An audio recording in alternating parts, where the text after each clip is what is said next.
So now that I've been a nurse practitioner for 2 months, I want to give like a little recap of exactly what's been going on, kind of like really short. So I started my job on October 3rd, and I had not been credentialed through the insurance companies yet. So things have been kind of slow for me at the office. Um, when you first start out as a nurse practitioner, I'm in family practice right now. So, I'm in, an outpatient office. Um, you are allowed to back bill for Medicare and Medicaid. So that may be the first people that you're able to see because you can see your patients and then, they can bill for them later as soon as Medicare and Medicaid actually pick you up. So those patients you will be able to see. So in saying that, it had been, let's see, the first 2 weeks were super, super slow.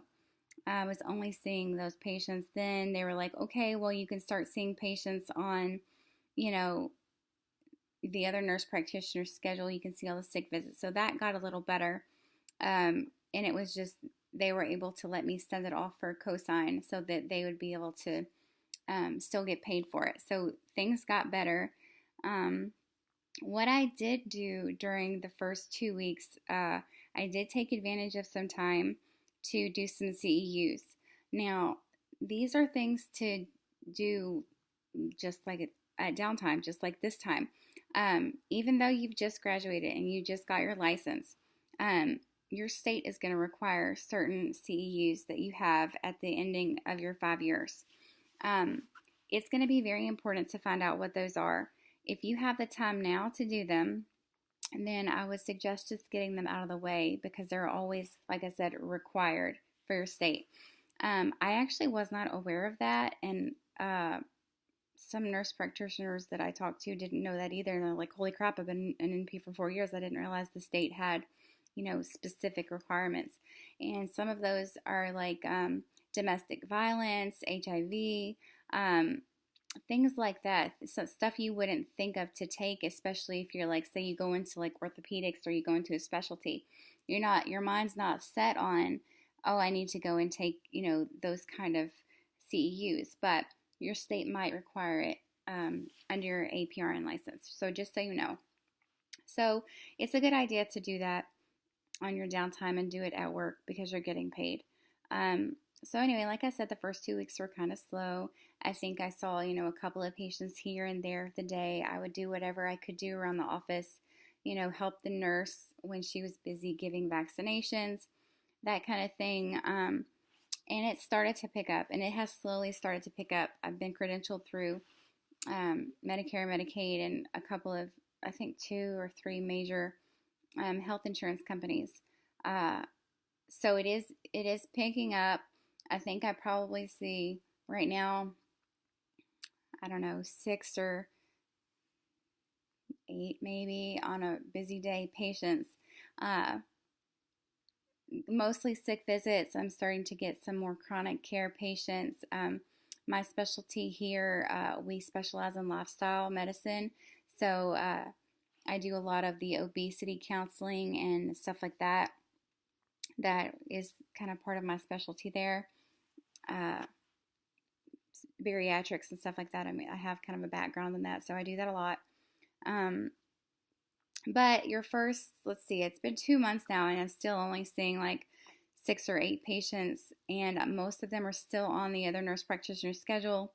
My schedule is slowly starting to fill up, for future visits.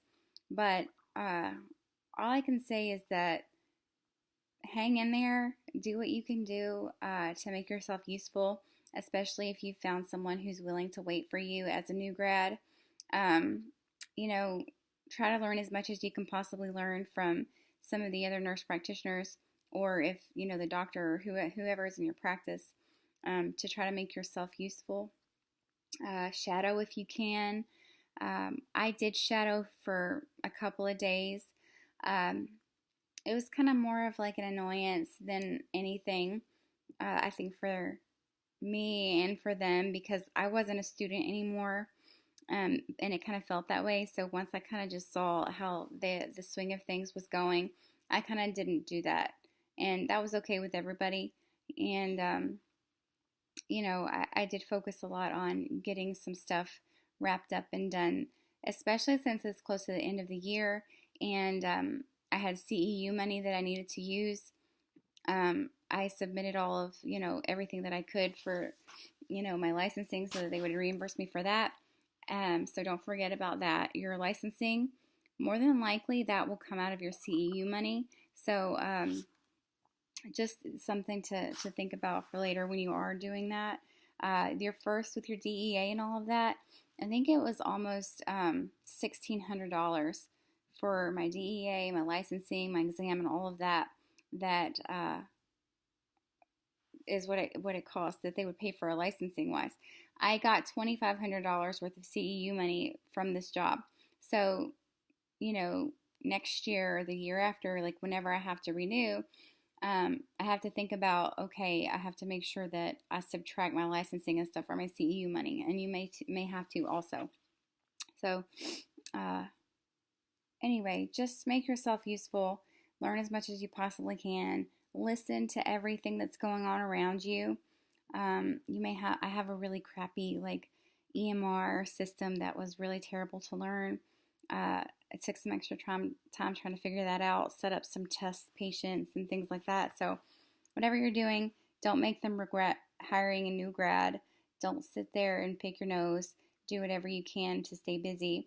And still 2 months later, there are some times when there's no one on the schedule for me. And I kind of I'm like, man, I could just sit here and do nothing and get paid. But honestly, you don't want to get caught doing that because you don't want people to lose respect for you. So do whatever you can do. I know that a lot of places will assign tasks to like not the NPs, but the MAs or the nurse. That may be something that you can do as well.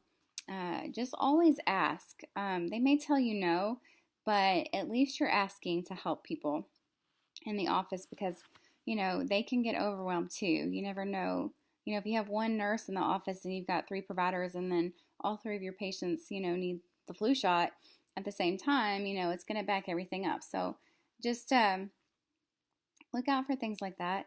Do things that you can do for yourself if you have time. Not to say that you'll be able to do that, when you get more busy. You might not be able to give your own vaccinations. You may not be able to, fill out the referral form or whatever. But do what you can do now and learn how to do it and try to get into a good flow with good habits before you get busy. Because if you start shortcutting things now and, you're getting yourself behind because you're in some funky, pattern, don't do that. Start doing things now the way that you should be doing them, the way that the nurse practitioners in the office or the doctor are doing them, or the way that the office, staff expects you to do it. Get in that good habit to begin with so that it's just second nature when you get busy. I've learned that kind of the hard way. I went a whole month without realizing that, I should be doing certain things like the referral forms to help out or,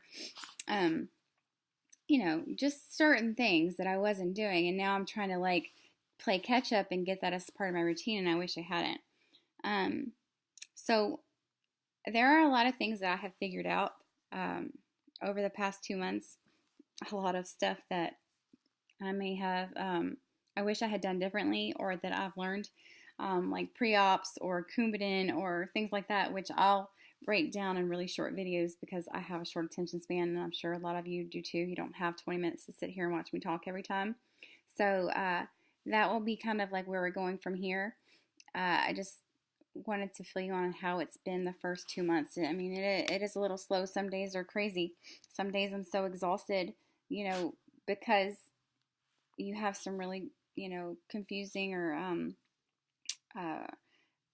big deal patients and you're running around trying to make sure you're not going to kill them. So it's each day is different. No day is easy.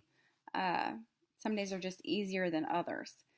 So I'm gonna just from now on, I'm gonna just break down little things that I've learned and they'll be kind of labeled under themselves so that you can pick and choose if you want to hear about it. But that's it. And anything that I learn, or if anybody else wants to give me any advice, I'd be glad to hear it. And I look forward to, filling you in later.